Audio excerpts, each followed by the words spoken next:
परमेश्वर है और एक एक बात को मैं तेरे हाथों में सुपुर्द करता हूँ। तू जो सच्चा और जीवित परमेश्वर है मेरे प्रभु, मेरे उद्धारकर्ता, तेरी महिमा होने पाए, तेरी बड़ाई होने पाए। तू जो सच्चा और जीवित परमेश्वर है, हमारी जिंदगी में राज्य करने वाले परमेश्वर।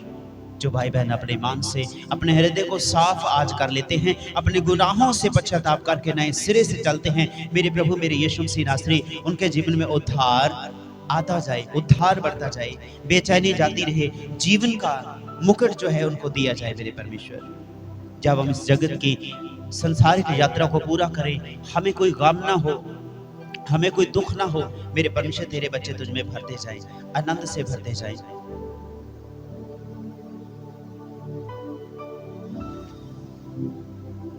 जीसस, आनंद से भरते जाए मेरे प्रभु, तेरे बच्चे तुझ में भरते जाए। आज तेरा वचन सबके लिए बात करे और उद्धार का कारण ठहरे। मेरी ये दुआ है, मेरी ये प्रार्थना है प्रभु जी। सुनने वाले आप हैं, उत्तर देने वाला आप हैं, और प्रभु जी तेरे बच्चे तुझ में भर जाएं और अपनी दीही को तेरे हाथों में सुपुर्द करते हुए मैं अपने आप को तेरे हाथों में, अपने रूह प्राण जिस्म जान को, इस कलीसिया, इस मंडली को, सुनने वाले हर एक व्यक्ति को तेरे हाथों में सुपुर्द करता हूँ। विरोधी की कोई बुरी युक्ति कार्य ना कर पाए, कोई बीमारी, कोई अड़चन, कोई तंगी, कोई मुसीबत तेरे बच्चों में कार्य ना कर पाए। मार्ग खुल जाए आज वचन के द्वारा। आज जो तेरे बेटे और बेटियां तेरे वचन को सुने और अमल में लेकर के आए मेरे प्रभु, और तेरी पवित्र मेज में शामिल होने पाए। खुदा उन यीशु के नाम में नया हृदय, नया प्रकाश, नई सोचें देना पिता, प्रभु यीशु के नाम में दुआ मांगते हैं, आमीन, हालेलुया। सभी जन अपने अपने स्थान पे बैठ जाइए।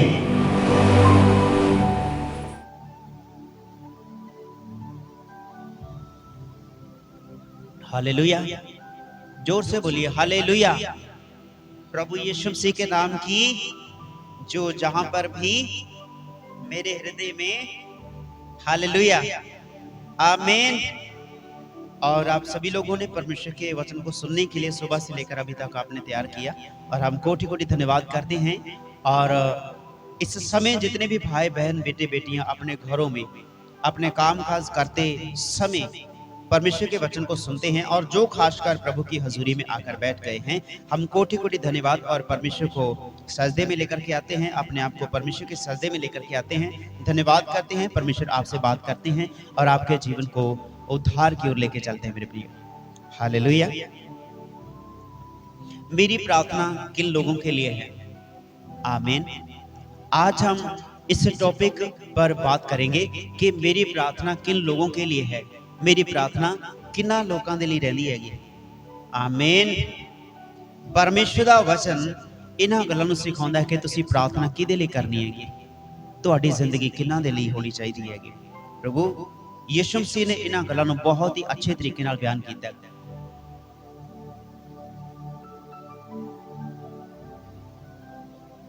आमीन, हालेलुया।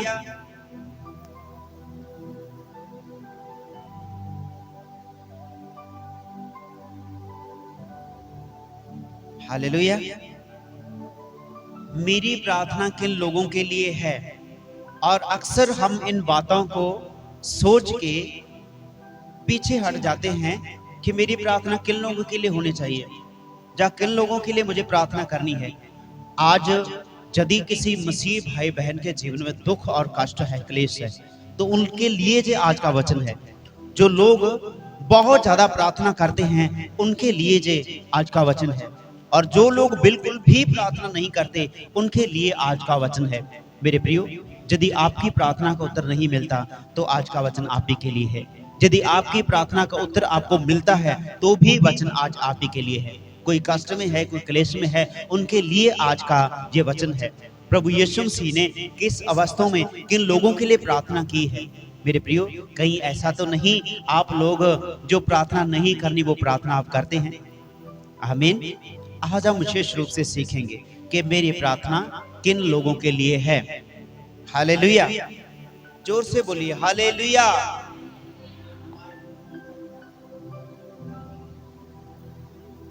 हालेलुया। तो इसीलिए जब हम सोचते हैं कि मेरी प्रार्थना किन लोगों के लिए है, या किन लोगों के लिए होनी चाहिए, या किन लोगों के लिए मैंने प्रार्थना करी है, यदि आपके मन में भ्रम है तो आज आपके लिए जो उत्तर है परमेश्वर के वचन की ओर से कि आपकी प्रार्थना किसके लिए होनी चाहिए। आमीन। आज सुबह जब हम परमेश्वर के सूर्य में बैठे तो परमेश्वर ने इन बातों पर जोर दिया कि मेरी प्रार्थना किन लोगों के लिए है। कहीं ऐसे ही तो नहीं आप लोग ऐसे किसी के लिए प्रार्थना कर रहे हैं। आपका गांव है, आपका मोहल्ला है, आप मोहल्ले के लिए प्रार्थना करते हैं, अपने गांव के लिए प्रार्थना करते हैं। कहीं ऐसा तो नहीं आपकी प्रार्थना दूसरों के लिए आशीष और आपके लिए हानि का कारण हो।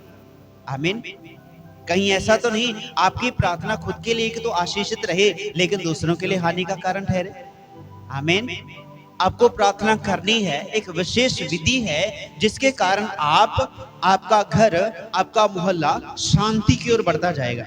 आपका घर शांति की ओर बढ़ता जाएगा मेरे प्रियो, सच्चाई की ओर बढ़ता जाएगा, पवित्रताई की ओर बढ़ता जाएगा। हालेलुया। तो आप सोचिए कि मेरी प्रार्थना किसके लिए है। मान लो मेरी नहीं, आप बोलिए कि मेरी प्रार्थना किसके लिए है, किसके लिए मैं प्रार्थना करता हूं ना। तो आप किसके लिए और किस रीति से, किस विधि से प्रार्थना करते हैं। यदि मैं खुद के लिए प्रार्थना करता हूं तो पवित्र शास्त्र, पवित्र बाइबल जो बताता है कि जब तू अपनी प्रार्थना करे तो अपनी कोठरी के अंदर जा, दरवाजा बंद कर और प्रार्थना कर। हालेलुया। तो जो तेरा पिता गुप्त में तुझे देखता है वो तेरी प्रार्थना का जो तू गुप्त में करेगा तुझे उत्तर भी देगा। हालेलुया। तुझे मेरी प्रार्थना है, जो परमेश्वर ने मेरा गुप्त परमेश्वर है वो गुप्त रूप से मुझे उत्तर देता है और मुझे आशीषित करता है स्वर्गीय बातों से। आमीन। तुझे मेरी प्रार्थना किन लोगों के लिए है। तो आज हम सीखेंगे यूहन्ना की किताब 17वां अध्याय उसकी 6 आयत में जो लिखा, मैंने तेरा नाम उन मनुष्यों पर प्रकट किया है जिन्हें तूने जगत से मुझे दिया। हालेलुया। यूहन्ना की किताब 17वां अध्याय उसका 6 आयत, इसमें लिखा, मैंने तेरा नाम उन लोगों के ऊपर प्रकट किया जो लोग आप सुनते हैं परमेश्वर के वचन को। बोलिए आमीन, आमीन। परमेश्वर प्रभु यीशु मसीह अपने जीते जी इस जगत में जब रह रहे थे तब यीशु ने कहा कि मैंने तेरा नाम उन मनुष्यों पर प्रकट किया है जिन्हें तूने जगत में से मुझे दिया। हालेलुया। अभी जब आप परमेश्वर के वचन को बोलते हैं, परमेश्वर के आगे प्रार्थना करते हैं, परमेश्वर ने आपको अपना नाम दिया प्रकट करने के लिए, अपना नाम दिया बोलने के लिए। उस परमेश्वर का नाम है यहोवा, उस परमेश्वर का नाम है यहोवा एलोहीम, उस परमेश्वर का नाम है यहोवा राफा, उस परमेश्वर का नाम है यहोवा येरी, उस परमेश्वर का नाम है अल शुदाई। आमीन। उस परमेश्वर का नाम है शालोम। मेरे प्रियो, कौन सा नाम आपको दिया गया। सभी नामों को हम पुकारते हैं, दिन रात उस परमेश्वर की इबादत करते हैं। वो सर्वशक्तिमान है, वो राजाओं का राजा है, वो लश्करों का खुदा है, वो सर्वशक्तिमान अनंत जीवन देने वाला परमेश्वर है, वो मृतकों में जिंदगी देने वाला परमेश्वर है, वो सूखी हड्डियों पर मांस चढ़ाने वाला परमेश्वर है, वो भूले बिसरों को वापस लौटा के लेके आने वाला परमेश्वर है, वो खोए हुओं को ढूंढने वाला परमेश्वर है। आमीन। जो मर चुके हैं उनको नई जिंदगी देने वाला है, जो मर रहे हैं उनको मार्गदर्शन दिखाने वाला है, जो गुमराह हो चुके हैं उनकी बांह को पकड़ के, बाजू को पकड़ के, कलाई को पकड़ के, हाथ को पकड़ के सीधे मार्ग पर रास्ता दिखाने वाला है, वो है परमेश्वर। मेरे प्रियो, हालेलुया। मेरी प्रार्थना रहती है, मैंने तेरा नाम उन मनुष्यों पर प्रकट किया है जिन्हें तूने जगत में से मुझे दिया है। मेरे प्रियो, आप लोगों को परमेश्वर ने जगत में से मुझे दे दिया, अर्थात यीशु मसीह कहता है कि हे पिता, तूने जगत में से कुछ लोगों को चुन के मुझे दे दिया है। हालेलुया। तो अर्थात यीशु मसीह के पास जो आते हैं वो परमेश्वर ही के चुने हुए लोग होते हैं। आप ऐसे ही नहीं आ गए, आप ऐसे ही नहीं प्रभु यीशु मसीह को मानने लग गए, क्योंकि ऐसा लिखा, कोई घमंड ना करे, कोई घमंड ना करे अपनी युक्तियों पे, कोई घमंड ना करे अपनी सोचों पे कि मैंने परमेश्वर की इबादत कर ली है, मैंने प्रभु यीशु मसीह को ढूंढ लिया, मैं यीशु को मानता हूं। बल्कि धन्यवाद करे मेरे प्रियो, क्योंकि तुमने नहीं, मैंने तुम्हें चुन लिया है। हालेलुया। प्रभु का वचन कहता है कि तूने मुझे नहीं चुना, मैंने तुझे चुन लिया है इस जगत में से। तो प्रभु यीशु कहता है मैंने तेरा नाम उन मनुष्यों पर प्रकट किया है जिन्हें तूने जगत में से मुझे दिया है। मेरे प्रियो, आपके साथ प्रभु यीशु मसीह के नाम की जो बातें हुई हैं, सुनने वाले तमाम जितने हैं, आपके साथ मेरी यदि कोई बात हुई है तो ये इसलिए हुई है क्योंकि तुमको परमेश्वर ने चुन के मुझे दे दिया। यीशु कहता है कि मुझे दे दिया। अगर यीशु मुझसे बात करता है, उसने मुझ पर परमेश्वर को प्रकट किया, तो ये इसका मतलब क्या है, अर्थात इसका विवरण जो है, इसकी व्याख्या जो है कि आप लोग इसीलिए परमेश्वर की हुजूरी में आए हैं क्योंकि परमेश्वर चाहता है कि आपके ऊपर वो अपने आप को प्रकट करे। आमीन। आपकी प्रार्थना किसके लिए है? उन लोगों के लिए है जो लोग आपसे मिलते भी नहीं है। आमीन। क्या आपकी प्रार्थना उन लोगों के लिए है जो आपके साथ मेल नहीं रखते हैं? प्रभु यीशु मसीह तो जहां पर कुछ और ही बता रहे हैं। आमीन। उसने कहा तो सही कि अपने विरोधियों के लिए प्रार्थना करो, जो तुम्हें सताते हैं उनके लिए प्रार्थना करो, लेकिन प्रभु यीशु मसीह जो कहता है मेरी प्रार्थना किन लोगों के लिए है? उन लोगों के लिए है जो लोग मुझे दिए गए हैं। हालेलुया। और उन लोगों के लिए मैं प्रार्थना करता हूं और उन्होंने तेरे वचन को मान लिया है। मेरे प्रियो, जब इन बातों को अच्छी रीति से हम सीखते हैं, परमेश्वर का वचन जय बताता है कि मैं उन लोगों के लिए प्रार्थना करता हूं जो परमेश्वर ने मुझे दिए हैं और जिन पर हमने परमेश्वर के नाम को प्रकट किया है, उन लोगों ने परमेश्वर को मान भी लिया है। हालेलुया। आपके साथ परमेश्वर प्रभु यीशु मसीह के नाम की बातें हुई, आपके साथ, आपके मध्य में, आपके परिवार में, आपके घराने में प्रभु यीशु मसीह की बातें हुई और आपने यीशु को मान लिया। आपके मानने के कारण परमेश्वर आप पर प्रकट हुआ, आपने विश्वास किया और निर्गमन की किताब कुछ अलग बातों में हमें लेकर के चलती है। आपने मान लिया। किन बातों को मान लिया? और मैं आपके लिए प्रार्थना करूंगा। हालेलुया। और आप किसके लिए प्रार्थना करते हैं? और ये वचन क्लियर करता है। एक बार पढ़ देंगे ऊंची आवाज से बेटा। यूहन्ना की किताब 17वां अध्याय उसकी 6ठी आयत को पढ़ेंगे। मैंने तेरा नाम उन मनुष्य पर प्रकट किया है जिन्हें तूने जगत में से मुझे दिया। वे तेरे थे और तूने उन्हें मुझे दिया और उन्होंने तेरे वचन को मान लिया है। आमीन। हालेलुया। आप जो चुन लिए गए हैं, आप परमेश्वर ही के लोग थे। उसने आपको बुला लिया, उसने आपको अपने घर में बुलाया है, अपनी हजूरी में बुलाया है, अपनी प्रेजेंस में बुलाया है। इसीलिए मैंने आपको जो वचन सुनाए, परमेश्वर आप पर प्रकट हुए। आप में कोई रोग था, वो रोग जाता रहा, परमेश्वर आप पर प्रकट हुआ। हालेलुया। क्योंकि परमेश्वर की योजना है, जिस बात के लिए प्रार्थना किया गया, वो प्रार्थना के उत्तर के द्वारा आपको उत्तर मिला, वो वस्तु आपको मिली, वो वस्तु आपके जीवन में आ गई।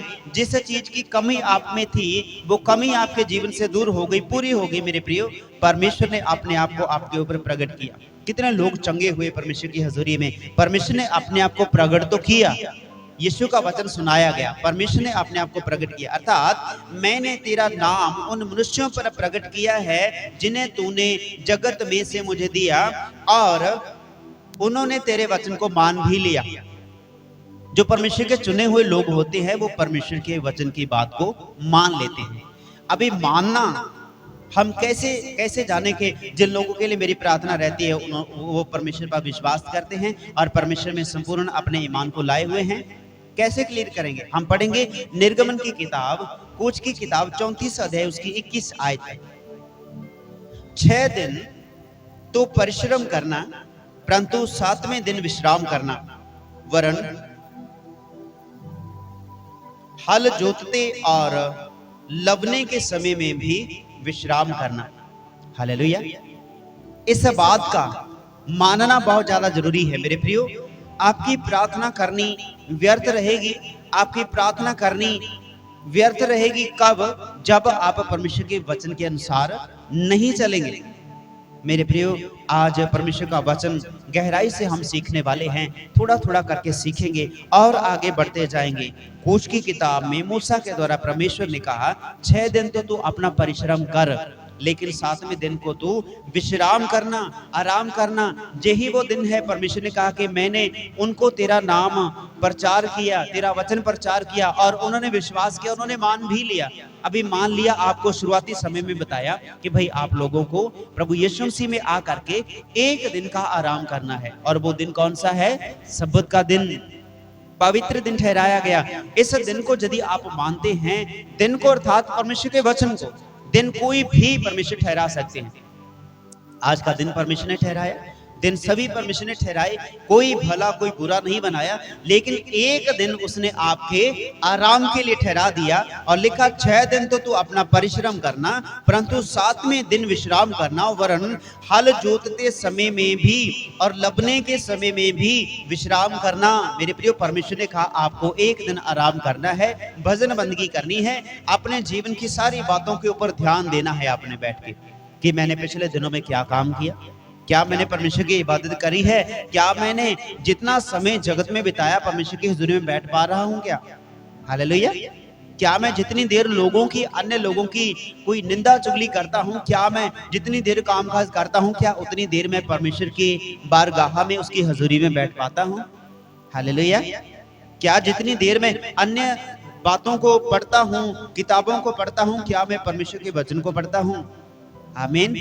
क्या जितनी देर में काम काज की बातों को सुनता हूं, क्या मैं उतनी देर परमेश्वर की आवाज को, स्वर्गीय राज्य के कामों को सुनता हूं क्या? हालेलुया। क्या जितनी देर मैं जगत की झूठी अभिलाषाओं को, कायनात को देखता हूं, सृष्टि को देखता हूं, क्या मैं इस पवित्र शास्त्र के बीच परमेश्वर के वचन को देखता हूं? आमीन। क्या मैं परमेश्वर को अपने भाई बहनों में देखता हूं? मेरे प्रियो, 6 दिन तो कामकाज करना है, 7वां दिन आपको आराम करना है। यही वो वचन है कि मैंने उनको बताया कि आराम करना है, प्रार्थना करनी है और अपने आप को ठीक रखना है, और उन्होंने मान लिया और आप लोगों ने मान लिया। अभी मेरी प्रार्थना किन लोगों के लिए है? उन लोगों के लिए जो परमेश्वर के वचन को मानते हैं। धन्य हैं वह लोग जो परमेश्वर के वचन को पढ़ते हैं, सुनते हैं और अमल करते हैं। हालेलुया। मेरे प्रियो, जब तुम्हारे पास बहुत सारा कामकाज हो तो भी आपको परमेश्वर की इबादत करनी है। जब कामकाज बढ़ जाता है तो बहुत सारे लोग हैं जो परमेश्वर की व्यवस्था को भूल जाते हैं। व्यवस्था तो यूं बताती है कि जब तुम्हारे कामकाज बढ़ जाएं, ज्यादा बढ़ जाएं, तुम्हारे माल पशु के चौने बढ़ जाएं, तुम्हारा बिजनेस बढ़ जाए, तुम्हारे आस पड़ोस में तुम्हारा काम धंधा बढ़िया चलने लगे और तुम्हारा जीवन शैली अच्छी होने लगे, तुम पेट भर के खाना खाओ और अच्छे बिस्तर पर आराम करो, कहीं ऐसा ना हो तुम्हारा मन मोटा हो जाए और तुम परमेश्वर के उपकारों को भूल जाओ। हालेलुया। एक छोटी सी बात हम आपको बताना चाहते हैं। पिछले समय में तकरीबन साल से ऊपर हो गया, किसी अधिकारी ने अपने पास में बुलाया और वहां पर बैठे प्रार्थना करे, और जब शाम हुई, अंधेरा होने लगा, तकरीबन 10-11 बजे का रात का समय हो गया, और उन्होंने कहा कि आप इस जगह पे आराम करिए, और एक खूब अच्छा बिस्तर वहां पे लगाया हुआ, एक ही बेड, सिंगल बेड लगाया हुआ, उसके ऊपर गद्दा लगाया हुआ, और उन्होंने कहा ये चीज आपके लिए है, आपको इसके ऊपर आराम करना है। आमीन। तो मेरे प्रिय, परमेश्वर का वचन जो बताता है कि तुम्हें आराम देने वाली जिहड़ी जगह हैगी, तो आराम देने वाली जिहड़ी जगह हैगी, वो सोफे, कुर्सियां, एसी, ये जगह आराम नहीं की दिंदी। आराम वाली जगह केड़ी है? प्रार्थना वाला निवास स्थान। और मेरे मन में परमेश्वर ने समय डाला कि ये बिस्तर मुझे शारीरिक तौर पर थोड़े समय के लिए आराम दे सकता है, और गद्दा है, पोला पोला हैगा, जो बहने बिच ही खुब जाने। आमीन। कुछ समय के लिए आराम है, लेकिन सुबह तो फिर वही काम है। आमीन। क्या मेरे लिए सर्वदा के लिए ये आनंद रहेगा? क्या मैं सर्वदा इसी गद्दे पर लेटा रहूंगा? क्या नहीं। परमेश्वर ने गवाही किया, उस गद्दे को वही छोड़ा और नीचे बैठकर प्रार्थना की, वहीं पे नींद आ गई, सुबह उठे, परमेश्वर का धन्यवाद किया, सारी रात का पता नहीं चला भाई कब रात निकल गई। हालेलुया। परमेश्वर का धन्यवाद हो। वो उस जगह के लिए है, उन लोगों के लिए जो उस पर आराम करने वाले हैं। आप बीमार थोड़ी हैगे, आमीन। आप लोग बीमार नहीं हैं कि आप पोली पोली जगह भालदी फिरो, आमीन। आराम वाली जगह मेरे प्रियो परमेश्वर की बाणी दे विच लिखिया है कि स्वादलियां दालां दे उत्ते चित्त नहीं लगाउणा, आमीन। ਉਹ ਤੁਹਾਡੇ ਖਾਣ ਦੇ ਲਈ ਚੰਗੀਆਂ ਸੋਹਣੀਆਂ ਵਸਤੂਆਂ ਰੱਖਣਗੇ ਤਾਂ ਸਹੀ, ਪਰ ਕਹਿੰਦਾ ਉੱਪਰੋਂ ਉੱਪਰੋਂ ਅੰਦਰੋਂ ਨਹੀਂ ਤੁਹਾਡਾ ਆਦਰ ਕਰਨਗੇ। ਬਹੁਤ ਵਾਰ ਮੈਂ ਇਹਨਾਂ ਗੱਲਾਂ ਨੂੰ ਵੇਖਿਆ, ਬੜੀਆਂ ਜਗ੍ਹਾ ਤੇ ਘੁੰਮੇ ਫਿਰੇ ਔਰ ਪਰਮੇਸ਼ਰ ਦੇ ਕੰਮ ਨੂੰ ਕੀਤਾ ਔਰ ਬਹੁਤ ਸਾਰੇ ਅਧਿਕਾਰੀਆਂ ਨਾਲ ਉੱਠਣਾ ਬੈਠਣਾ ਹੋਇਆ, पर किसी किसी जगह ते तां बहुत ज्यादा आदर रूह दिल तो किया गया, पर कुछ जगह ते आदर तां बहुत ज्यादा किया गया पर मन दे विच खार रख के, आमीन, हालेलुया। और कहा गया कि खाना खा रहे हैं और कोई साथ में बैठा कोई व्यक्ति कह रहा है कि भैया एक रोटी लेके आना, भूख लगी अभी और खानी है। तो दूसरा व्यक्ति उसको क्या पता कि भाई इसकी नजर है, ध्यान है, परमेश्वर का रोज जो है वो हर एक बात को जांचता है और कहने लगा दे दो दे दो, मान लो नाक चढ़ाकर बोला दे दो, मान लो जिवें कहने फाहा वाटे दा दे दे रोटियां, वो चीज। सो इस करके मेरे प्रियो परमेश्वर का वचन जो बताता है जब तेरे पास तुम्हारे पास खाने पीने की वस्तुएं बहुत बढ़ जाएं, तुम्हारा काम काज बढ़ जाए, तो परमेश्वर को भूलना नहीं है, हालेलुया। तो भी आपको आराम करना है। किस दिन? सब्त के दिन। आजकल ऐसा होता है जब काम नहीं है तो भी नहीं, जब काम बहुत बढ़ जाता है फिर बहाना होता है मनुष्य के पास में, ये काम काज बहुत ज्यादा हो गया जी, आज मेरे पास तो समय नहीं है आने के लिए संगति में, हालेलुया। मेरे पास समय नहीं है प्रार्थना करने के लिए। तो जिस परमेश्वर ने आपको काम दिया, जिस परमेश्वर ने आपको जिंदगी दी, जिस परमेश्वर ने आपको आपकी जिंदगी में बढ़ने का आशीष दिया है, उस परमेश्वर के उपकारों को भूलना अच्छी बात नहीं है। बोलिए हालेलुया। परमेश्वर के सम्मुख आना अच्छा है बलिदान चढ़ाने से। 6 दिन कामकाज करे और कामकाज खूब करे, कुछ भी किया, खाया पिया, आनंद किया, अपनी जीवन शैली को व्यतीत किया। मेरे प्रियो 7वां दिन जो सब्त का है, परमेश्वर ने इसी विषय में कहा कि तुम्हें स्मरण रखना है, आज वो सब्त का दिन है। देखो मैंने उन लोगों को तेरा नाम बताया, तेरे नाम को प्रकट किया और उन लोगों ने मान लिया, और आपने मान लिया तो आप परमेश्वर की हजूरी में बैठे हैं। वे है सब्त का दिन। जब उन लोगों के काम काज बढ़ जाते हैं वो परमेश्वर को छोड़ देते हैं, आमीन। और जब ऐसा लगे कि आपको मेहनत करनी है, इस आयत में लिखा है जब लबने का समय हो तो भी विश्राम करना। लबने का समय अर्थात लबने का, कटनी का समय हो, अभी हाड़ी का समय चल रहा है ना, कटनी का समय हो और लबने का समय हो। जब लबने का समय अर्थात जब आपके पास कुछ ना हो, आपको लगे कि बस आज की दिहाड़ी अगर मेरी लग गई तो मेरा गुजारा हो पाएगा, तब भी आपको परमेश्वर के साथ भरोसा रख के चलना है और परमेश्वर मुहैया करेंगे मेरे प्रियो, आमीन। उन कौओं की तरफ देखो, उन गोरैयों की तरफ, जो चिड़ियां रहती हैं ना, गोरैया, उनकी तरफ देखिए, क्या वो काटती हैं, क्या वो बोती हैं, क्या वो अपने मटके भर कर रखती हैं? नहीं, फिर भी उनके लिए परमेश्वर मुहैया कर देते हैं, कहीं ना कहीं तो परमेश्वर मुहैया करते हैं। अर्थात मनुष्य को ऐसा रखा गया कि उसको हाथ पैर दिए कामकाज करने के लिए, आने जाने के लिए, तो अपने कामकाज कर सकता है और वैसी मेहनत करे जैसे आपको परमेश्वर की हजूरी में बैठने का समय मिल जाए। इतना अपने आप को वहां पर लीन मत करें कि मेरे प्रियो आपको समय मिले ही ना, प्रार्थना करने का समय आपको ना मिले। जिस परमेश्वर ने आपको जिंदगी दी है उस परमेश्वर के लिए आपको समय ना मिले। जिस परमेश्वर के साथ आपने प्यार करना है, मोहब्बत की बातें करनी है, अपना दुख परमेश्वर को बताना है, अपने भेद की बातें परमेश्वर को बतानी है, जो आप अपने नेकबोर से नहीं बोल सकते, गुआंढियों के नाल नहीं बोल सकते, अपने भाई बहनों से नहीं बोल सकते, मेरे प्रियो वो परमेश्वर के साथ आप बोल सकते। इसीलिए तो लिखा गया मत्ती की इंजील 6 अध्याय में कि जब तू प्रार्थना करे तो गुप्त स्थान में चला जा, अपने प्रार्थना अपने घर में चला जा और अंदर जाके प्रार्थना कर, और जो तेरी जरूरत होगी गुप्त में तू प्रार्थना करेगा, वो तेरा परमेश्वर तुझे उत्तर देगा, वो तेरी सुनेगा। मेरे प्रियो बहुत सारा काम धंधा जब आज बढ़ जाता है, मनुष्य परमेश्वर को भूल जाता है कि नहीं मेरे काम में मुझे घटती पड़ जाएगी, मुझे घाटा पड़ जाएगा, एक दिन का लॉस पड़ जाएगा, कौन पूरा करेगा? अरे जिसने तुझे जे लॉस पड़ने वाला बना दिया, तुझे कमाई करने वाला बना दिया, जिसने काम दिया वही तेरा इस लॉस को पूरा करेगा, आमीन। वही तेरी सहानी को पूरा भी करेगा। 6 दिन कामकाज कर, 7वां दिन अपने पवित्र यहोवा के लिए स्मरण रख। कैसे? पवित्र जानकर। आमीन। और जब लबने का समय हो, जब कटनी का, आपको लगे कि मेरे घर में कुछ है नहीं, आपको लगे कि आज ही मैं कमाई कर पाऊंगा। और कई बार ऐसे लोग मिलते हैं जो कहते हैं भाई एतवार को मेरे घर में काम जरूरी है, एतवार को मेरा ये काम कर दे, तुझे अगर 1000 रुपये दिहाड़ी है तो मैं 1500 रुपये तुझे दे दूंगा, मैं 2000 रुपये तुझे दे दूंगा। एक थोड़े समय की बात है, यहाँ पर एक शाम के समय 8-10 बजे गाड़ी आई बाहर, चर्च के बाहर, और कहने लगे सुनाम में एक काम है और वो नींबे भरनी है, कब्जा लेना है, और हम आपको क्या करेंगे 5000 रुपए एक रात का दे देंगे, आप चल बोलो। मैंने कहा भैया ऐसी बातों के लिए शैतान बहुत बार आ चुका है। आमीन। यीशु के पास आया, पूरी दुनिया तुझे दे दूंगा, एक बार मेरे साथ चल बड़े। आमीन। सब्बत का दिन है, इतवार का दिन है, मुझे प्रार्थना करनी है, मुझे तेरे 5000 रुपए नहीं चाहिए, कोई और मिलता है तो ले लो। मेरे भाई कामकाज करने के लिए, मेरी बहन आपके पास 6 दिन हैं।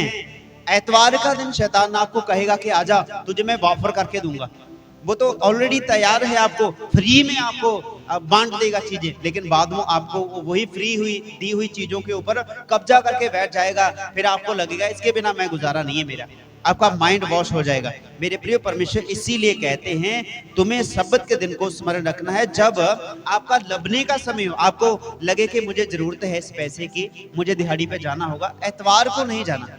लिखा है मेरे प्रियो, जब तुम्हें मेहनत करने का समय मिले, तुम्हें मेहनत करनी है, 6 दिनों में करनी है, सब्बत के दिन भी आपको लगे कि मुझे लबना है, मुझे ढूंढना है, मुझे जरूरत है, काम चाहिए, मुझे पैसा चाहिए, मेरे प्रिय वो पैसा आपके किसी भी काम नहीं आने वाला,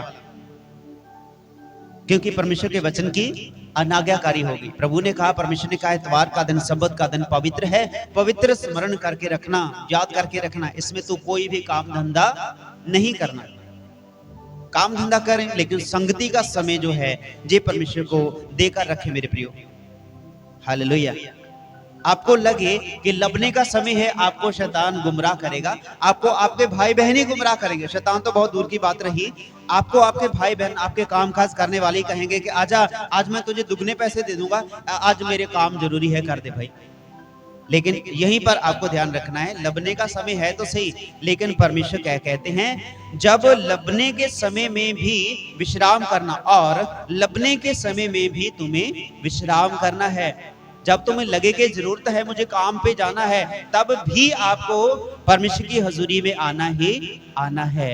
यह है परमेश्वर का वचन। और कहता है, मैंने तेरा नाम उन मनुष्यों पर प्रकट किया है जिन्हें तूने जगत में से मुझे दिया, और उन्होंने तेरे वचन को मान लिया। अभी परमेश्वर के नाम को आपके ऊपर प्रकट किया गया, आपने परमेश्वर के वचन को सुना, उसके नाम को सुना, परमेश्वर के नाम में जो भी वाणी दी गई कि सब्बत का दिन, एक दिन आपको आराम करना है। एक मैं सच्ची घटना आपको बताना चाहता हूँ, अपनी गांव की है, और आज से तकरीबन दो साल पहले एक भाई आता है अपने चर्च में, जो भाई आते हैं, और उन भाइयों को कहता है कि इन्हों कोई काम नहीं दिखाण नो। आमीन। कहते इन्हों कोई काम नहीं, यीशु यीशु करी जाता रहता है, उही दिहाड़ियां मरवा दिंदा है लोगों दी। और उस भरा ने, अपने चर्च के भाई ने उसे कहा कि भाई वो दिहाड़ी तेरे से थोड़ी लेता है। आमीन। अपनी दिहाड़ी छोड़ता है वो, तू छड़ के देखा अपनी दिहाड़ी। आमीन। तू छड़ के देखा अपनी दिहाड़ी। और मेरे प्रियो, परमेश्वर का वचन गवाएगा, परमेश्वर साक्षी हैगा। लिखिएगा, तुसी गल्लां करदे होंगे कि मैं तुहाडे विच साक्षी बनूंगा। और उस बंदे ने, उस भरा ने कहा कि इनू होर कोई काम ही नहीं हैगा, ये हालेलुया करी जांदागा, ये यीशु दे बाणी रोजी प्रार्थना करी जांदा रहंदागा, इनू होर कोई काम ही नहीं, काम नहीं हुंदा, इहदे कोलों काम नहीं हैगा, होर बिडले किते काम होर वग जे। मेरे प्रियो, काम तां बिडे जाणगे, पर जेकर ਜਿਹੜੇ दिन भगती बंदगी करनी है उसे दिन तुसी कामकाज कर रहे हो, तुहाडे नाल कोई हादसा हो जाए, फिर तुहाडा काम की करूगा। आमीन। और थोड़ा समय बीता, तकरीबन 2 साल हो चुके हैं, कुछ समय बीत गया, उस भाई ने फिर टिप्पणी करी, तकरीबन 2 महीने पहले फिर टिप्पणी करी कि दिखाण नूं होर कोई काम नहीं हैगा। ओ भाई, मैं दिखाण नहीं हैगा। आमीन। मैं वो कारीगरांगा जिहड़ियां बिगड़ियां जिंदगियां नूं बनाउणागा। हालेलुया। ਯਿਸੂ ਮਸੀਹ ਪਰਮੇਸ਼ਰ ਉਹ ਕਾਰੀਗਰ ਹੈਗਾ ਜਿਹੜਾ ਵਿਗੜੀਆਂ ਤਿਗੜੀਆਂ ਜ਼ਿੰਦਗੀਆਂ ਨੂੰ ਠੀਕ ਕਰ ਦਿੰਦਾ ਹੈਗਾ, ਵਿਗੜੇ ਹਾਲਾਤਾਂ ਨੂੰ ਠੀਕ ਕਰ ਦਿੰਦਾ ਹੈਗਾ ਤੇ ਵਿਗੜੀਆਂ ਸੋਚਾਂ ਨੂੰ ਠੀਕ ਕਰ ਦਿੰਦਾ ਹੈਗਾ। ਥੋੜਾ ਸਮਾਂ ਬੀਤਿਆ, ਫਿਰ ਟਿੱਪਣੀ ਕਰੀ ਔਰ ਉਸ ਭਰਾ ਦੇ ਨਾਲ ਬਹੁਤ ਵੱਡਾ ਹਾਦਸਾ ਹੋ ਗਿਆ। ਸਾਰੀ ਜ਼ਿੰਦਗੀ ਉਹ ਇਸ ਗੱਲ ਨੂੰ ਚੇਤੇ ਰੱਖੂਗਾ, ਮੈਂ ਪਰਮੇਸ਼ਰ ਦੇ ਦਾਸ ਨੂੰ ਕੀ ਕਿਹਾ ਸੀਗਾ। ਆਮੀਨ। ਸਾਰੀ ਜ਼ਿੰਦਗੀ ਉਹਦਾ ਸਾਰਾ ਘਰਾਨਾ ਯਾਦ ਰੱਖੂਗਾ ਵੀ ਅਸੀਂ ਚਰਚ ਵਾਲਿਆਂ ਦੇ ਖਿਲਾਫ ਕੀ ਟਿੱਪਣੀ ਕਰੀ ਸੀਗੀ। ਹਾਲੇਲੂਇਆ। ਇਸੇ ਲਈ ਤਾਂ ਪਰਮੇਸ਼ਰ ਦੇ ਵਚਨ 'ਚ ਲਿਖਿਆ, ਤੂੰ ਚੁੱਪ ਰਹਿ, ਮੈਂ ਤੇਰੀ ਜੰਗ ਲੜੂੰਗਾ, ਤੂੰ ਉਹਨਾਂ ਨੂੰ ਕੁਛ ਨਾ ਕਹੀਂ, ਤੂੰ ਬਦਲਾ ਨਾ ਲਈ, ਤੇਰੇ ਪੱਖ ਦੇ ਵਿੱਚ ਮੈਂ ਖੜਾਂਗਾ। ਤੇ ਕੀ ਲੋੜ ਹੈ ਕਿਸੇ ਨੂੰ ਮਾੜਾ ਕਹਿਣ ਦੀ। ਆਮੀਨ। ਤੁਸੀਂ ਆਪਦੀ ਭਗਤੀ ਕਰਦੇ ਹੋ, ਕਰੀ ਜਾਓ, ਮੈਂ ਆਪਦੀ ਭਗਤੀ ਕਰਦਾ, ਕਰੀ ਜਾਵਾਂ। ਮੁਬਾਰਕ ਸਾਡਾ ਪਰਮੇਸ਼ਰ, ਮੁਬਾਰਕ ਤੁਹਾਡਾ ਪਰਮੇਸ਼ਰ ਜਿਹੜਾ ਤੁਹਾਨੂੰ ਜ਼ਿੰਦਗੀਆਂ ਦਿੰਦਾ ਹੈਗਾ। ਹਾਲੇਲੂਇਆ। ਮੇਰੇ ਪ੍ਰਿयो, ਜਬ ਲੱਭਣੇ ਦਾ ਸਮੇਂ ਹੈ, ਜਦੋਂ ਤੁਹਾਨੂੰ ਲੱਗੇ ਇਹ ਕਹਿੰਦੇ ਵੀ ਇਹ ਐਤਵਾਰ ਦੇ ਦਿਨ ਜਿਹੜਾ ਹੈਗਾਗਾ ਇਹ ਆਰਾਮ ਕਰਦੇ ਨੇ, ਇਹਨਾਂ ਨੂੰ ਕੰਮਕਾਜ ਨਹੀਂ, ਲੋਕਾਂ ਦੇ ਕੰਮ ਖੜ ਜਾਂਦੇ ਨੇ, ਇਹਨਾਂ ਨੂੰ ਆਪਣੀ ਸੰਗਤ ਦੀ ਹੋਈ ਪਈ ਹੈਗੀ। मेरे प्रियो, परमेश्वर यूं कहते हैं, जब लबने का समय है, इकट्ठा कर लिया, 2 साल हो गए उस बंदे ने इकट्ठा कर लिया, कोई दिहाड़ी नहीं छोड़ी, लेकिन जब दुर्घटना हुई अब वो सारी दिहाड़ियां वहीं पे चली गई। आमीन। सारी दिहाड़ियां जितनी उसने एतवार के दिन कमाई थी, कमा लेता, काम करता, लेकिन यीशु को तो बुरा मत बोलता। आमीन। यीशु के प्रार्थना भवन में आने वाले व्यक्तियों की तरफ तो बुरी आंख मत रखता। हालेलुया। कर ले काम, जितना मर्जी कर ले, दे तोड़ के आखिरी सांस तक काम करता रहे, लेकिन मेरे साथ परमेश्वर का वायदा है कि 6 दिन तो काम काज कर, 7वां दिन आराम तुझे करना है। इसी दिन में तो आशीष है, इसी दिन में तो बरकत है। मेरे प्रियो, जब आपको लगे कि लबने का समय, कहने लगा लबने का समय है भाई, दिहाड़ी करने का समय है, सीजन का समय, काम काज कर लै, फिर कर ली संगतां, फिर हो जाणगियां, ये नहीं फिर हुंदियां। आमीन। ਇਹ ਸੰਗਤ ਨਹੀਂ ਦੁਬਾਰੇ ਮਿਲਦੀ, ਪਰਮੇਸ਼ਰ ਦੀ ਹਜ਼ੂਰੀ ਦੇ ਵਿੱਚ ਲਿਖਿਆ ਹੈਗਾ। ਮੇਰੇ ਪ੍ਰਿयो, ਜਿਹੜਾ ਅੱਜ ਸਮਾਂ ਹੈਗਾ ਨਾ, ਕੱਲ ਨੂੰ ਨਹੀਂ ਆਉਣਾ। ਹਾਲੇਲੂਇਆ। ਤੁਸੀਂ ਹਰ ਵਾਰ ਸੰਗਤ ਵਿੱਚ ਆਉਂਦੇ ਹੋ, ਹਰ ਵਾਰ ਤੁਹਾਨੂੰ ਲੱਗਦਾ ਐਤਕੀ ਕੁਝ ਖਾਸ ਹੈਗਾ। ਹਾਲੇਲੂਇਆ। ਪਿਛਲੀ ਸੰਗਤ ਨਾਲੋਂ ਐਤਕੀ ਕੁਝ ਖਾਸ ਹੈਗਾ, ਪਿਛਲੇ ਪ੍ਰਚਾਰ ਨਾਲੋਂ ਐਤਕੀ ਪ੍ਰਚਾਰ ਚੰਗਾ ਹੈਗਾ। ਕਿਉਂ ਲੱਗਦਾ ਹੈਗਾ? ਕਿਉਂਕਿ ਪਰਮੇਸ਼ਰ ਆਪਣੇ ਲੋਕਾਂ ਦੇ ਲਈ ਨਵੀਆਂ ਗੱਲਾਂ ਰੱਖਦਾ ਹੈਗਾ, ਨਵੀਂ ਯੋਜਨਾ ਬਣਾ ਕੇ ਰੱਖਦਾ ਹੈਗਾ, ਨਵਾਂ ਪ੍ਰਕਾਸ਼, ਨਵੀਂ ਰੋਟੀ ਦਿੰਦਾ ਹੈਗਾ, ਜੀਵਨ ਦੀ ਰੋਟੀ। ਇਸੇ ਨੂੰ ਤਾਂ ਕਹਿੰਦੇ ਨੇ ਅਨੰਤ ਜੀਵਨ। ਕੀ ਫਾਇਦਾ ਉਸ ਪਾਪ ਦੀ ਕਮਾਈ ਦਾ, ਕੀ ਫਾਇਦਾ ਉਸ ਧੋਖੇ ਦੀ ਕਮਾਈ ਦਾ ਜਿਹੜੀ ਤੁਹਾਡੇ ਖਾਣ ਪੀਣ ਦੇ ਵਿੱਚ ਕੰਮ ਨਾ ਆਵੇ, ਜਿਹੜੀ ਤੁਹਾਡੇ ਘਰ ਦੇ ਵਿੱਚ, ਪਰਿਵਾਰ ਦੇ ਵਿੱਚ, ਪਰਿਵਾਰ ਦਾ ਪਾਲਣ ਪੋਸ਼ਣ ਕਰਨ ਦੇ ਵਿੱਚ ਕੰਮ ਨਾ ਆਵੇ। ਆਮੀਨ। ਕੀ ਫਾਇਦਾ ਉਸ ਕਮਾਈ ਦਾ, ਪਾਪੀ ਸੁਭਾਅ ਦਾ, ਜਿਹੜਾ ਸੁਭਾਅ ਤੁਹਾਨੂੰ ਨਰਕਾਂ ਦੇ ਵਿੱਚ ਲੈ ਕੇ ਡਿੱਗ ਪਏ। ਹਾਲੇਲੂਇਆ। पूरी उम्र, सारी जिंदगी ਹੁਣ ਉਹ ਵਿਅਕਤੀ ਯਾਦ ਰੱਖੂਗਾ ਵੀ ਸ਼ਾਇਦ ਜੇ ਮੈਂ ਨਾਮ ਬੋਲਦਾ ਤਾਂ ਮੇਰੇ ਨਾਲ ਐਡਾ ਵੱਡਾ ਹਾਦਸਾ ਨਹੀਂ ਸੀ ਹੋਣਾ। ਆਮੀਨ। ਹਾਲੇਲੂਇਆ। ਇਸ ਲਈ ਤੁਹਾਨੂੰ ਚੇਤੇ ਰੱਖਣਾ ਚਾਹੀਦਾ, ਜਦੋਂ ਤੁਹਾਡੇ ਕੋਲੇ ਕੰਮਕਾਜ ਜ਼ਿਆਦੇ ਹੈ, ਫਿਰ ਤਾਂ ਤੁਹਾਨੂੰ ਜ਼ਿਆਦੇ ਪਰਮੇਸ਼ਰ ਦਾ ਧੰਨਵਾਦ ਕਰਨਾ ਚਾਹੀਦਾ ਵੀ ਕੰਮ ਆਪੇ ਹੋਈ ਜਾਣਗੇ, ਵਾਧੂ ਕੰਮ ਹੈਗਾ, ਆਜੋ ਆਪਾਂ ਪ੍ਰਾਰਥਨਾ ਕਰੀਏ। ਆਮੀਨ। ਜਦੋਂ ਕੰਮ ਘੱਟ ਹੈਗਾ, ਜਦੋਂ ਤੁਹਾਨੂੰ ਲੱਗੇ ਵੀ ਹੁਣ ਜ਼ਰੂਰਤ ਹੈ, ਦਿਹਾੜੀ ਕਰਨੀ ਹੈ, ਤਾਂ ਐਤਵਾਰ ਦਾ ਦਿਨ ਛੱਡੀਏ, ਇਹੀ ਦਿਨ ਅਗਲੇ ਦਿਨਾਂ 'ਚ ਜਾ ਮਿਲੂਗਾ। हालेलुया। मेरे पास 16 दिनों का काम है और मैं उस काम को एतवार को छोड़ करके, शनिवार को छोड़ करके उन 16 दिनों के काम को करता हूं। 16 दिनों में 4 दिन मेरे निकल गए, 16 से यही काम मेरा 20 दिन का हो गया। आमीन। जेकर तुसी तुहाडे कोल 25 दिनों का काम हैगा, 25 दिनों दे विचों 3 हफ्ते आ गए, तकरीबन 3 ਐਤਵਾਰ ਤੁਹਾਡੇ ਨਿਕਲ ਗਏ, 3 ਦਿਨ 25 ਚ ਇਹ ਜੁੜ ਗਏ, ਅੱਗੇ 28 ਦਿਨਾਂ ਦਾ ਹੋ ਗਿਆ। ਫਿਰ ਹੋਰ ਕੋਈ ਸਮਾਂ ਆਪਣਾ ਰੱਖ ਲਓ ਪਰਮੇਸ਼ਰ ਦੇ ਨਾਲ ਬਿਤਾਉਣ ਦੇ ਲਈ, ਪਰਮੇਸ਼ਰ ਦੀ ਹਜ਼ੂਰੀ ਵਿੱਚ ਬੈਠਣ ਦਾ। ਮੇਰੇ ਪ੍ਰਿयो, ਇੱਕ ਦਿਨ ਮਹੀਨੇ ਦੇ ਵਿੱਚ ਜੇਕਰ ਅਲੱਗ ਕੱਢਦੇ ਹੋ ਤਾਂ ਤੁਹਾਡਾ 20 ਦਿਨਾਂ ਦਾ ਕੰਮ ਹੀ ਮਹੀਨੇ ਦਾ ਹੋ ਜਾਊਗਾ। ਆਮੀਨ। ਤੁਹਾਡਾ ਮਹੀਨੇ ਦਾ ਕੰਮ ਹੀ 1.5 ਮਹੀਨੇ ਦਾ ਹੋ ਜਾਊਗਾ। ਕਿਉਂ?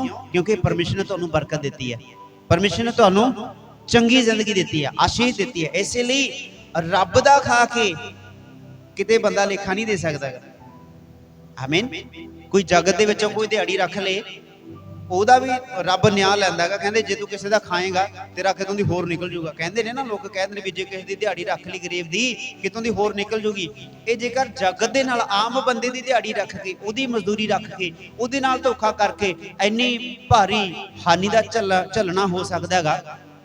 ਮੇਰੇ ਪ੍ਰਿयो, ਜੇਕਰ ਉਸ ਰੱਬ ਦੀ ਹਜ਼ੂਰੀ ਦੇ ਵਿੱਚੋਂ, ਉਹਦੀ ਭਗਤੀ ਦੇ ਵਿੱਚੋਂ ਕੁਝ ਤੁਸੀਂ ਚੁਰਾਓਗੇ ਤੇ ਕਿੱਡੀ ਹਾਨੀ ਹੈਗੀ। आमीन। इसीलिए मेरी प्रार्थना किन्ना दे लिए है? मेरी प्रार्थना किन लोगों के लिए? उन लोगों के लिए है जो लबने के समय में भी परमेश्वर की हजूरी में आकर बैठे हैं।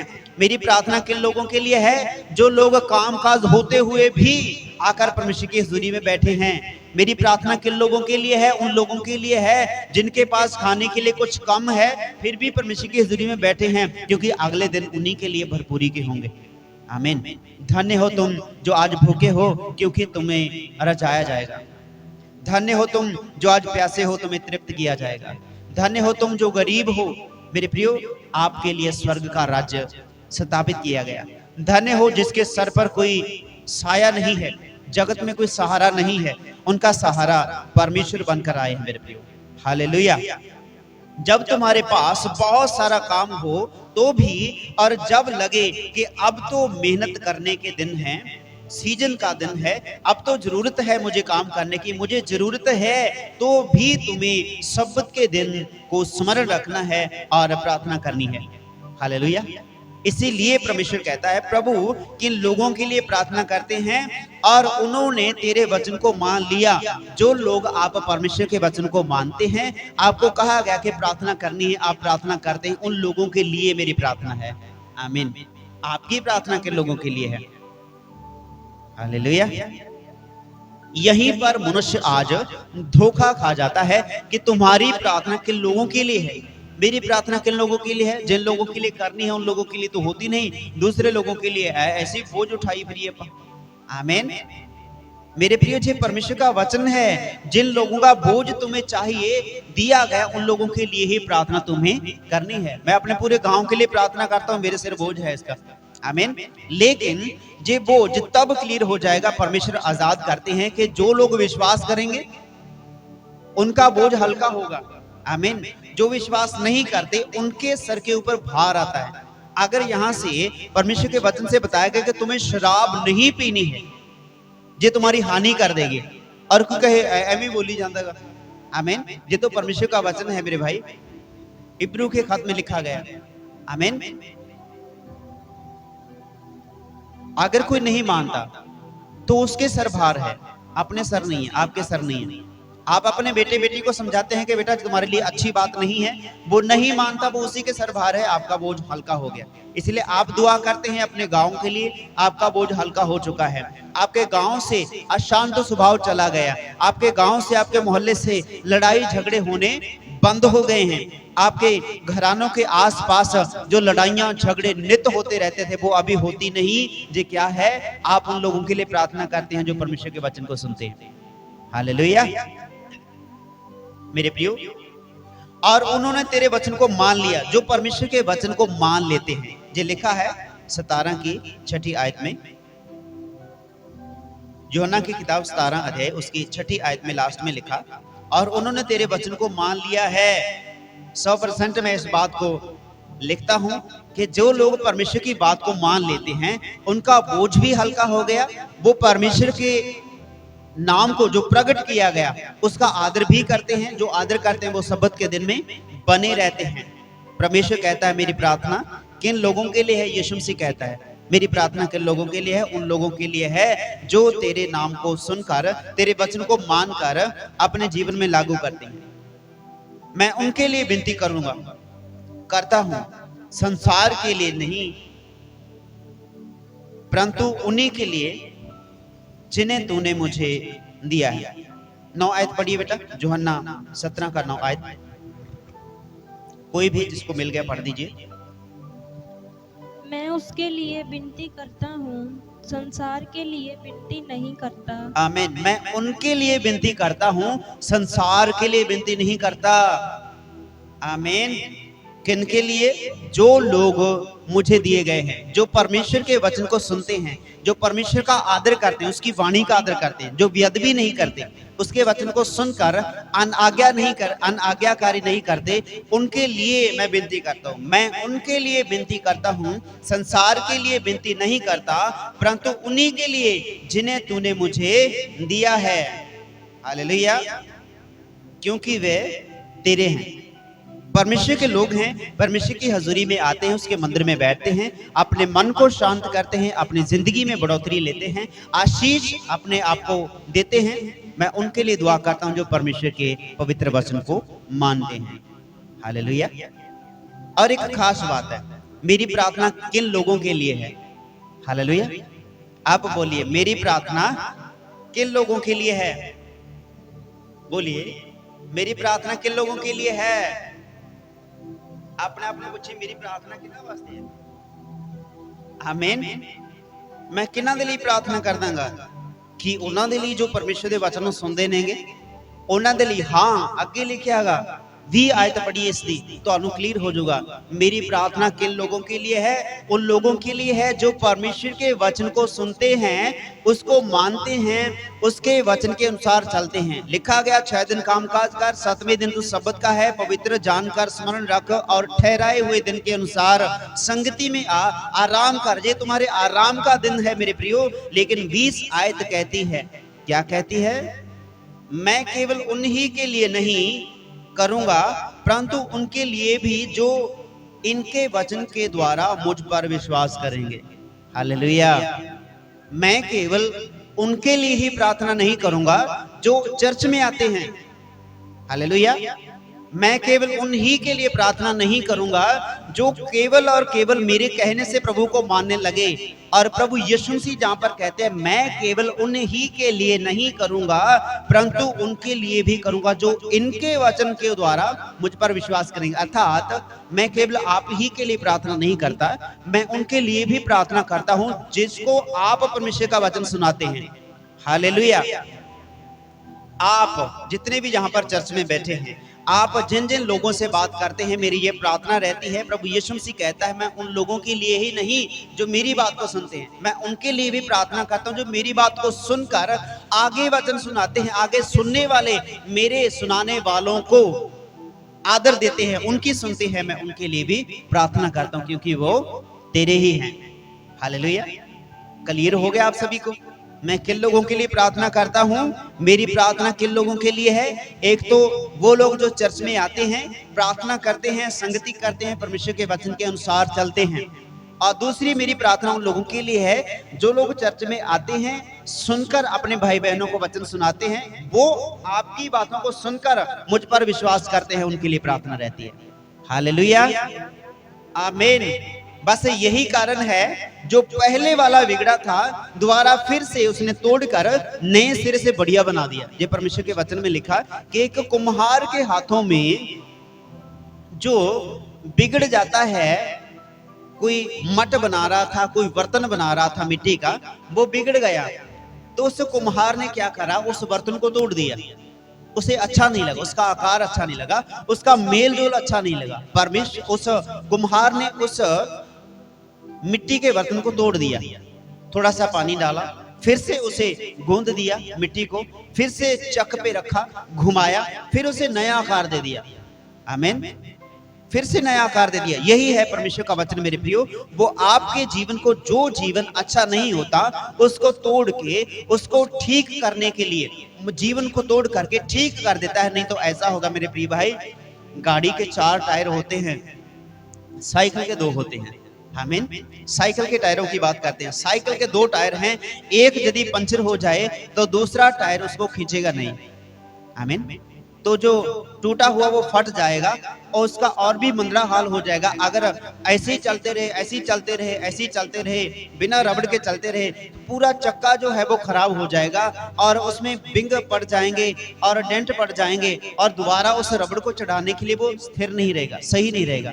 इसीलिए उस टायर को परमेश्वर ने उस जिंदगी को, जो 2 हिस्से थे, एक हिस्से को निकालकर फिर से उस हिस्से को नए सिरे से उत्पन्न कर दिया कि देखो अब सही है। हालेलुया। आपके और मेरे जीवन को परमेश्वर ने नए सिरे से पैदा कर दिया, नए सिरे से चला दिया। हालेलुया। ताकि आपके ऊपर कोई बोझ रहने ना पाए। बैलगाड़ियां पहले थी, अब भी हैं। अब हमारे गांव में तो कोई देखी नहीं हमने ऐसे कि 2 बैलों के गले पर, गर्दन पर कोई रखी जाए गड्ढे की, जो क्या, हाँ, पंजाली, वो रखी जाए और एक बैल यदि छोटा है या कमजोर है तो बड़े पर बहुत ज्यादा बोझ आता है। आमीन। दोनों को बराबर रखना पड़ता है, एक ही कद, एक ही उम्र, एक ही काठी, एक सही बल होना चाहिए। कोई ऐसा नहीं एक बैल तो पूरा बल लगा के खींच रहा है और दूसरा आराम से नीचे झुक के चल रहा है, उसके ऊपर कोई वजन ही नहीं आता। आमीन। कामकाज करने वालों में बहुत सारे भाई बहन मिलते हैं। एक भाई है कि अपने पूरे कंधे को लगा करके पूरा वजन उठाता है, लेकिन दूसरा ऐसे करके, आमीन, दूसरा साथ में ऐसे ही चलता रहता है कि लोग और जिसके ऊपर वजन होता है वो नहीं चिल्लाता। आमीन। वो चलता है, ऐसे चलता रहता है। जो ऐसे चलता है ना, ऐसे पकड़ के ऐसे चलता है, लो भी चलो, ओ चलो चलो चलो। आमीन।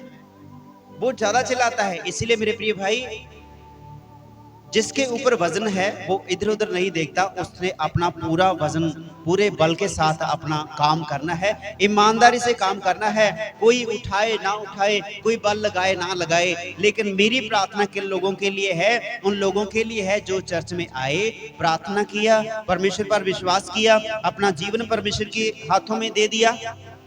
और दूसरी उन लोगों के लिए जो आप लोग वचन को सुनते हैं, आगे चलकर सुनाते हैं, जिनके द्वारा आपने वाणी सुनाई और उन्होंने विश्वास किया कि इसने मुझे यीशु की वाणी सुनाई, उसने विश्वास किया कि हाँ वहां से जो वाणी आई है, मेरे प्रिय, उनके लिए प्रभु यीशु मसीह की प्रार्थना रहती है परमेश्वर के सम्मुख। हालेलुया। तो इसीलिए वो नई जिंदगी देता है, बिगड़ी जिंदगी को वो और ज्यादा बिगड़ने नहीं देता। अगर ज्यादा बिगाड़ पड़ता है तो वो उन चीजों को हमारे जीवन से दूर कर देता है, ताकि आपको कोई हानि, कोई दिक्कत ना होने पाए। जब यीशु सलीब पर जाने वाला था, आज सब्बत का दिन है, पवित्र बीज का दिन है, तो साझा करते हैं। जब यीशु सलीब पर जाने वाला था तो पतरस, जो लोग उसके साथ में रहने वाले थे, उसको कहने लगे, प्रभु ऐसा नहीं होना चाहिए, आप क्यों मरोगे? आपकी आई मैं मर जाऊं। लेकिन किसी के द्वारा अगर मुक्ति होती तो कब के लोग, कितने लोग मारे गए थे भाई, मुक्ति मिल जाती, लोगों को उद्धार मिल जाता, वाणी का प्रचार हो जाता। हालेलुया। परमेश्वर का नाम जो लोगों पर प्रकट नहीं हुआ था हो जाता। लेकिन यीशु ने कहा, शैतान मुझसे दूर हट जा। अपने प्रिय मित्रों को, अपने दोस्तों को कह रहा है, शैतान मुझसे दूर हो जाओ, बुरी बुद्धि के लोगों मुझसे दूर हो जाओ, क्योंकि ये होना लाजमी है। मेरे प्रियो, आपके जीवन में कोई आपको रोकने वाला है, परमेश्वर की भजन बंदगी से, परमेश्वर की शरण में आने से रोकता है, तो आप उसको कहिए, भाई थोड़ा सा दूर हो ले, आज के दिन मेरे से दूर रह ले, मुझे संगति में जाना है, मुझे प्रार्थना करनी है। आमीन। फिर देखना आपके जीवन में वो उद्धार कैसा आता है। मैं केवल उन्हीं के लिए विनती नहीं करता, परंतु उनके लिए भी जो इनके वचन के द्वारा मुझ पर विश्वास करते हैं, विश्वास करेंगे। हालेलुया। तो हमें ध्यान देने की जरूरत है कि आप जो वचन सुनते हैं, आपके द्वारा किसी और को सुनाया जाता है, उनके लिए भी परमेश्वर की सम्मुख प्रभु यीशु से प्रार्थना करता है। एक जगह पे ऐसा लिखा कि शैतान ने तुझे मांग लिया नाश करने के लिए, लेकिन मैं प्रार्थना करता हूं परमेश्वर से कि वो मुझे दे दे, ताकि मैं तुम्हारे लिए प्रार्थना करूं। आमीन। इसलिए जो दुख में है, कष्ट में है, क्लेश में है, मेरी प्रार्थना उनके लिए है जो आज परमेश्वर के वचन को सुनते हैं। मेरी प्रार्थना उन लोगों के लिए रहती है जो मेरे आस-पास अपने निवास स्थानों में रहते हैं। मेरी प्रार्थना अपने गांव के लिए है, ताकि मेरा जीना सफल हो जाए। आमीन। ताकि मेरी भक्ति व्यर्थ ना रहे, ताकि इस भक्ति का जो भाव है वो सभी के बीच बांटा जाए। मेरे प्रियो, अपना मोल नहीं। आमीन। मेरा कोई मोल, मेरी कोई कीमत नहीं कि मुझे 5,000 रुपए दे दो, फिर मैं तेरे घर में बाइबल का जो है प्रकाश लेकर के आऊंगा। मेरी कोई कीमत नहीं, मेरी कीमत तो प्रभु यीशु मसीह ने चुका दी है। अब कीमत चुकाने वाला जाने और कीमत भरने वाला जाने। हालेलुया। इसलिए जब कभी समय मिलता है, अपने घर में प्रार्थना करिए। मेरी प्रार्थना उन लोगों के लिए रहती है जो परमेश्वर पर विश्वास करते हैं। मेरी प्रार्थना उन लोगों के लिए रहती है जो यीशु में भरोसा करके चलते हैं। बोलिए आमीन। तो परमेश्वर का आज का वचन पढ़ा सुना जाना सबके लिए बड़ी बेदारी और बरकत का कारण ठहरे। और आज का जो संदेश ऑनलाइन और गांव के लिए और सारी कलीसिया के लिए और बाकी का जो समय है, हम ऑफलाइन सारी प्रार्थना करते हैं।